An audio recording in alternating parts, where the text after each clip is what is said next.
今年5786年吹角節，亞洲13個國家同埋地區嘅父老將近300人，於9月22到24日匯聚日月潭嘅耶穌堂舉行國度合一父老同行聚集，並且喺吹角節當日喺耶穌堂前吹號角慶祝。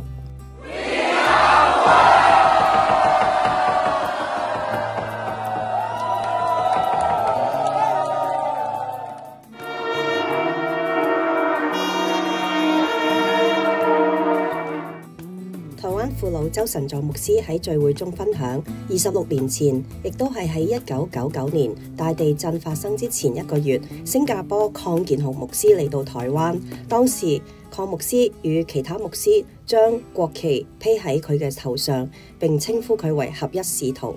但是我跟沒有來的說，現在聖靈的風現在吹到這裡。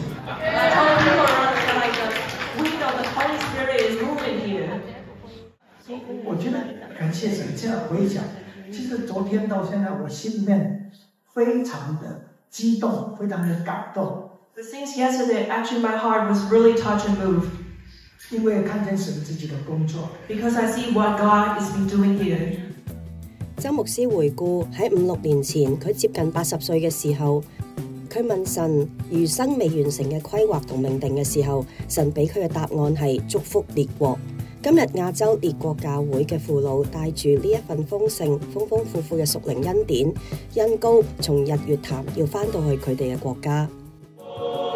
這是亞洲嘅時刻。This is a time of Asia.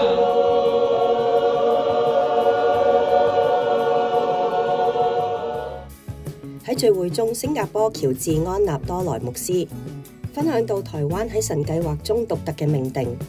喬治牧師將台灣嘅處境與以色列同加沙之間嘅衝突對比，佢強調世人所關注嘅係以色列與加沙嘅戰爭，表面上係國家之間嘅衝突，但從神嘅眼光嚟睇，真正嘅戰爭係長子與小兒子之間嘅對立。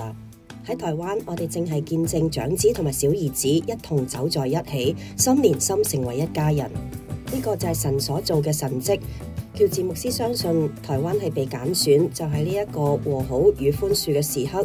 當台灣與中國之間發生嘅和好同埋和平嘅時候，神就會喺中東做佢要做嘅事。